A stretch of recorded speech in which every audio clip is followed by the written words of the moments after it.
और ये खबर आपको दिखाते हैं जम्मू कश्मीर से, जहां पर बर्फबारी की वजह से कितनी बुरी स्थिति है अलग अलग इलाकों की। खबर इस वक्त ये भी आ रही है कि अलर्ट जारी किया गया है, हालात और ज्यादा यहां पर बिगड़ सकते हैं। 9 जिलों में बताया जा रहा है भारी बर्फबारी यहां पर हो रही है और इसका अलर्ट जारी किया गया है।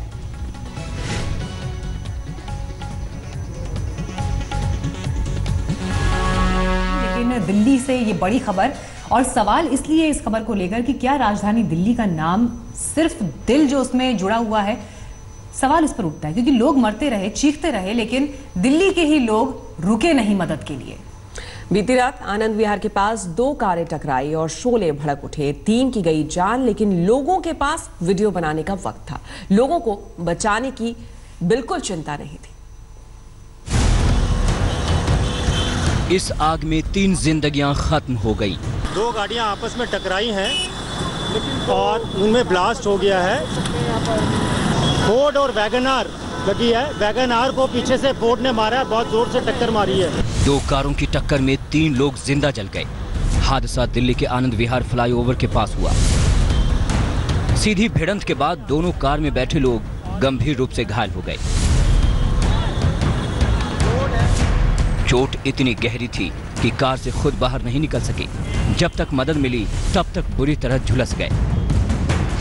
को देखकर अंदाजा लगाया जा सकता है कि हादसा कितना जबरदस्त रहा होगा। दोनों गाड़ियां जलकर पूरी तरह से खाक हो गई। हादसा तब हुआ जब इको स्पोर्ट्स कार डिवाइडर को तोड़ते हुए सड़क के दूसरी तरफ आ गई और सामने से आ रही ओमनी वैन से सीधे भिड़ गई। टक्कर लगते ही दोनों गाड़ियां धू-धू कर जलने लगी। आग में झुलसकर ओमनी वैन सवार एक शख्स की मौके पर ही मौत हो गई, जबकि 2 की अस्पताल में इलाज के दौरान मौत हो गई। 2 घायलों की हालत गंभीर है। तकरीबन ये 6 से 7 के बीच का इंसिडेंट है। तो इसमें 4 पेशेंट हमारे पास आए, एक शमशाद और एक गौरव सैनी, ये ब्रॉड डेड डिक्लेयर्ड हुए हैं। और 2 पेशेंट हैं इमरान और अक्षय जैन। इनमें से जो इमरान है अभी हमारे पास अंडर ऑब्जर्वेशन है और अक्षय जैन जो है यहाँ से रेफर कर दिए हैं हायर सेकेंडरी। इस हादसे ने एक बार फिर साबित कर दिया कि रफ्तार का कहर अक्सर जानलेवा साबित होता है। ऐसे में सावधानी से चलें, सुरक्षित चलें, क्योंकि दुर्घटना से देर भली है। चिराग गोठी और अनुज मिश्रा के साथ दीपक डालमिया, दिल्ली आज तक। क्या देश में सिस्टम इस कदर लाचार है कि मौत की इमारतों से आंखें मूंद ले? गुरुग्राम में बनी इमारत खड़ी होने से पहले ही धड़ाम हो गई, धराशायी हो गई। कई जिंदगियां इस मलबे में दब गई। गुरुग्राम में इमारत के मलबे में वो राज दफन है कि कैसे आखिर ईंट, सीमेंट और लोहे के खेल में लोगों की जानों का सौदा कर लिया गया।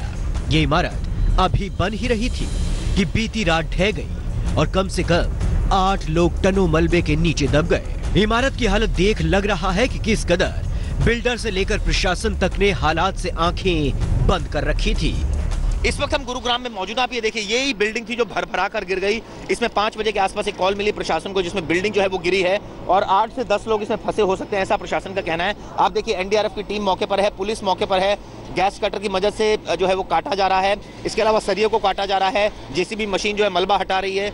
स्निफर डॉग जो है यहाँ पर मौजूद हैं, जो सूंघ रहे हैं अगर कहीं कोई उनको ये फीलिंग मिले कि कहीं कोई आदमी है या औरत है। ये तमाम अभी कवायद जो है लगातार की जा रही है। और आप देखिए, यहाँ पर स्टेट पुलिस जो है साथ में मौजूद है, गुरुग्राम प्रशासन मौजूद है, खुद डीसी मौके पर मौजूद है। और कोशिश यही है कि जो फंसे हुए लोग हैं उनको बचाया जा सके। दयाराम जो है इस बिल्डिंग के ऑनर है, वो फरार है अभी, ऐसा गुरुग्राम पुलिस का कहना है और गुरुग्राम प्रशासन का भी यही कहना है। फिलहाल सबसे बड़ी प्रायोरिटी है जो लोग फंसे उनको बचाया जा सके। इमारत को लेकर लोग पहले डरे सहमे हुए थे। बनने से पहले ही जहां हादसे का सायरन बजने लगा, वहां पल पल लोगों की सांसें डर के साए में थी। लेकिन कौन सुनने वाला था, कौन समझने वाला था? फिलहाल एनडीआरएफ ने रेस्क्यू ऑपरेशन शुरू कर दिया है ताकि जिंदगी की उम्मीदें ना टूटे। जो मलबे में दबे हैं वो खैरियत से बाहर निकले। चिराग गोठी के साथ ब्यूरो रिपोर्ट, आज तक। और अब बात करेंगे उत्तर प्रदेश की। पूर्वी उत्तर प्रदेश की 30 सीटों पर कांग्रेस को जिताने का पूरा दारोमदार अब प्रियंका गांधी पर होगा। जी हां, ये वो सीटें हैं जहां बीजेपी का दबदबा है और कांग्रेस गर्त में है। 1 और 11 में अब आपको बताएंगे कि क्या हो सकता है प्रियंका गांधी का यूपी प्लान। वैसे तो राजनीति सीधी राह नहीं चलती, लेकिन प्रियंका फैक्टर से कांग्रेस में जोश तो भर गया है।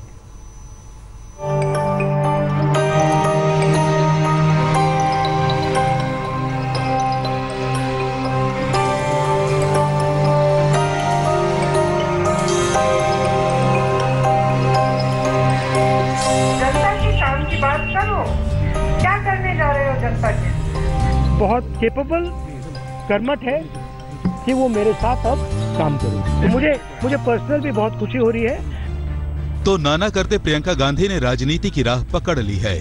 सबसे मुश्किल मुकाबले में खड़ी कांग्रेस को ब्रांड प्रियंका का दामन थामना पड़ा। 30 सीटों की बिसात प्रियंका गांधी के भरोसे बिछा दी गई।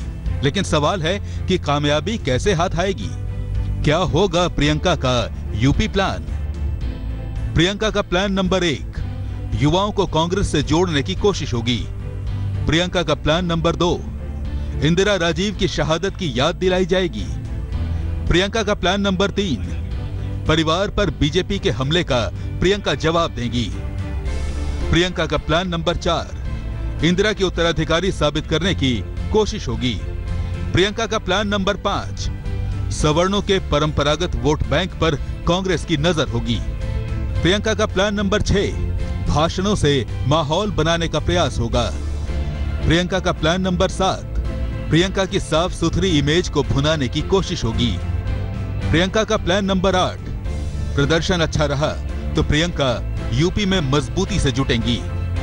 प्रियंका का प्लान नंबर 9, प्रियंका चुनाव लड़ी तो उस सीट पर जीत की संभावना बढ़ जाएगी। प्रियंका का प्लान नंबर 10, प्रियंका के आने से यूपी में कांग्रेस को बड़े चेहरे का संकट नहीं रहेगा। राहुल गांधी बहन के राजनीति में उतरने के फैसले से बेहद उत्साहित दिख रहे हैं और कांग्रेस पार्टी के जोश का तो कहना ही क्या। हम ना गुजरात में बैकफुट पे खेलेंगे, ना उत्तर प्रदेश पे बैकफुट पे, कहीं भी हम बैकफुट पे नहीं खेलेंगे।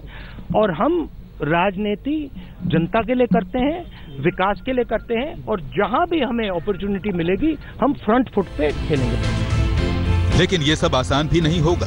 बीजेपी तैयार बैठी है। प्रियंका की एंट्री को परिवारवाद का हिस्सा बता रही है तो रॉबर्ट वाड्रा की फाइल पहले से खुली है। हमारी पार्टी में कोई भी निर्णय इस बात से नहीं होते हैं कि एक व्यक्ति या एक परिवार का इस विषय में उसका क्या इच्छा है या क्या चाहता है, बल्कि हमारे यहां निर्णय इस बात से होते हैं कि कार्यकर्ता क्या चाहता है। और इसलिए कहा जाता है कि देश में ज्यादातर केसेस में परिवार ही पार्टी है, लेकिन भाजपा में पार्टी ही हमारा परिवार है। असल चुनौती गठबंधन का गणित साधने की है। बीएसपी एसपी ने बढ़त बना ली है। कांग्रेस देर से दौड़ में आई, अब दुरुस्त आई या नहीं ये देखने वाली बात होगी। अमेठी से कुमार विक्रांत के साथ आज तक ब्यूरो।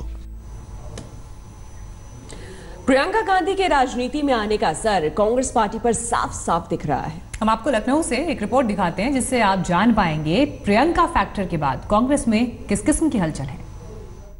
क्या प्रियंका गांधी को उत्तर प्रदेश भेजने की तैयारी बहुत पहले कर ली गई थी? अगर कांग्रेस का लखनऊ मुख्यालय, उत्तर प्रदेश मुख्यालय कुछ कहता है तो यही है। आप देखिए ये पूरा का पूरा कांग्रेस दफ्तर सज धज कर तैयार हो चुका है। पिछले कई महीनों से कांग्रेस दफ्तर को सजाने की पूरी तैयारी चल रही थी और अब ये दफ्तर लगभग पूरा तैयार हो चुका है। हम इसके पहले तल्ले पर हैं जहां पर कहा जाता है कि प्रियंका गांधी आएंगी तो उनका दफ्तर होगा और इसी इलाके में पीछे की तरफ उनके रुकने का स्थान भी होगा। फिलहाल ये प्रदेश अध्यक्ष का कमरा है।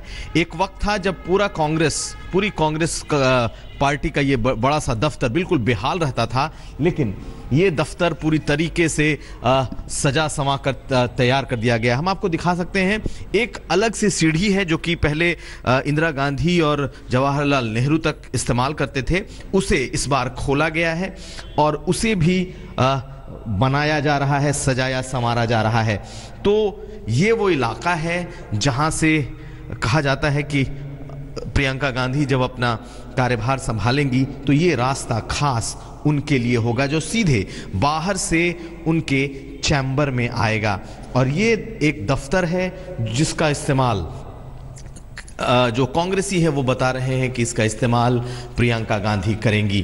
तो पूरी तैयारी हमें इस वक्त उत्तर प्रदेश के लखनऊ की इस मुख्यालय में दिखाई दे रहा है। लेकिन एक बात बता दूं कि ये तैयारी बहुत पहले से थी जिसका ऐलान हुआ है।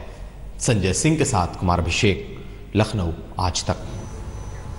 ये तो बात हुई प्रियंका गांधी की, लेकिन अगर बात करें बीजेपी की, तो बीजेपी के लिए एक तरफ कुआं है तो दूसरी तरफ खाई है। जी हां, चुनावी सर्वे बीजेपी के लिए गंभीर खतरे का संकेत दे रहे हैं।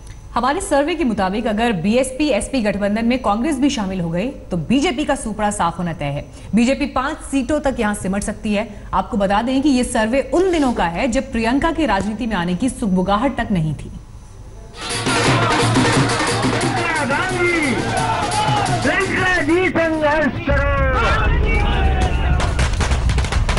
यूपी में हाशिए पर धकेल दी गई कांग्रेस में जोश धड़कने लगा है।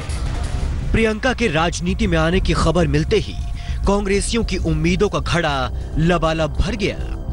बीजेपी के लिए ये बेहद बेचैन करने वाली खबर है, क्योंकि इंडिया टुडे कार्वे इनसाइट्स के सर्वे के मुताबिक बीएसपी एसपी गठबंधन में कांग्रेस भी शामिल हो गई तो बीजेपी के 5 सीटों तक सिमट जाने का खतरा है। कांग्रेस गठबंधन में शामिल नहीं होती है तब भी एसपी बीएसपी गठबंधन को 58 सीटें मिलने का अनुमान है और बीजेपी 18 सीटों से ज्यादा नहीं जीत पाएगी। अब बड़ा सवाल यह है कि क्या एसपी बीएसपी गठबंधन से कांग्रेस की दोस्ती की कोई उम्मीद अब भी बची है? राहुल गांधी कह रहे हैं कि उन्हें सहयोग से परहेज नहीं। मायावती जी और अखिलेश जी ने अपना गठबंधन बनाया और हम तीनों का लक्ष्य बीजेपी को हराने का है। राहुल जी बीजेपी तो हमारा कोई मायावती जी और अखिलेश जी से कोई दुश्मनी नहीं है, प्यार है, मगर हमें कांग्रेस पार्टी की विचारधारा के लिए लड़ना है। तो अब हम उत्तर प्रदेश में पूरे दम से लड़ेंगे। अगर वो बातचीत करना चाहते हैं आगे, कोई प्रॉब्लम नहीं। लेकिन मायावती अखिलेश के प्लान में कांग्रेस की शायद अब कोई जगह नहीं। कल से दोनों दलों के नेताओं के बयान आ रहे हैं। बीएसपी तो कांग्रेस पर हमले भी कर रही है। तो कांग्रेस अब अकेले आगे बढ़ेगी। राहुल गांधी आज रायबरेली के दौरे पर हैं। कार्यकर्ताओं नेताओं से भेंट मुलाकात कर रहे हैं। प्रियंका गांधी विदेश में है। वापस आने पर पूरी तामझाम के साथ उनकी राजनीतिक पारी शुरू होगी। राहुल गांधी ने उम्मीदवारों की तलाश शुरू कर दी है और इसी के साथ यूपी में ट्रायंगुलर फाइट की बुनियाद भी तय हो गई है। ये मुकाबला बीजेपी की आस बढ़ाएगा या गठबंधन की, कहना मुश्किल है। आज तक ब्यूरो। और अब बात कर लेते हैं आम आदमी पार्टी की, जहां दिल्ली में 2019 की सियासी लड़ाई को अरविंद केजरीवाल ने नया मोड़ दे दिया है। दिल्ली वक्फ बोर्ड के कार्यक्रम में अरविंद केजरीवाल ने कह दिया है कि वो मोदी शाह की जोड़ी को हराने के लिए किसी को भी समर्थन देने को तैयार है। आम आदमी पार्टी का कहना है कि दिल्ली में जनता उसे वोट दे तो केंद्र में वो गैर बीजेपी सरकार बनाने में साथ खड़ी होगी। मैं किसी भी हद तक जाने को तैयार हूं मोदी और अमित शाह को हराने के लिए। कांग्रेस दिल्ली के अंदर बीजेपी को हरा नहीं सकती। सुना आपने, नरेंद्र मोदी को हराने के लिए अरविंद केजरीवाल किसी भी हद तक जाने को तैयार हैं। किसी भी हद का मतलब ये भी है कि वो राहुल गांधी को प्रधानमंत्री बनाने के लिए समर्थन तक देने को तैयार हैं। आज मेरे से लिखवा लो, ना मोदी बन रहा प्रधानमंत्री और ना राहुल गांधी बन रहा प्रधानमंत्री, पता नहीं कौन बनेगा। खुला खेल है अभी तो। अरविंद केजरीवाल को डर है कि कहीं दिल्ली में कांग्रेस और आम आदमी पार्टी के बीच वोट बंट गए तो बाजी बीजेपी मार ले जाएगी। इसलिए उन्होंने दिल्ली के इमामों को वोट का गणित भी समझा दिया। इस चक्कर में मत पड़ जाना, अगर आपके वोट बट गए तो दोस्तों इस देश का बहुत बुरा नुकसान हो जाएगा। इन बयानों को सुनने के बाद अब एक तस्वीर देखिए। केजरीवाल सरकार में मंत्री इमरान हुसैन ने देर रात ऑटो पर एक पोस्टर चिपकाकर 2019 के लिए पार्टी की रणनीति को भी साफ कर दिया। पोस्टर पर लिखा है, क्या आप बीजेपी को हराना चाहते हैं तो झाड़ू को ही वोट दें। दूसरे शब्दों में कहें तो आम आदमी पार्टी दिल्ली में खुद को बीजेपी का विकल्प साबित करने में लगी है ताकि बीजेपी विरोधी वोट कांग्रेस और आप में ना बटे। दिल्ली में वोट का गणित अरविंद केजरीवाल के दिल का दर्द बन गया है। उन्हें चिंता है कि लोकसभा चुनाव में मुसलमान का वोट बट गया तो इसका सीधा फायदा बीजेपी को होगा। लेकिन यहाँ दिलचस्प बात यह है कि कांग्रेस को जहर बताकर कोसने वाली आम आदमी पार्टी अब किसी भी नुकसान से बचना चाहती है। शायद यही वजह है कि वो अब कांग्रेसी पीएम को समर्थन देने का भी ऐलान कर रही है। राम किंकर सिंह के साथ पंकज जैन, दिल्ली आज तक। लेटेस्ट खबरों के लिए यूं ही देखते रहिए आज तक। और इस वीडियो के पसंद आने पर लाइक, शेयर एंड सब्सक्राइब करना ना भूलें।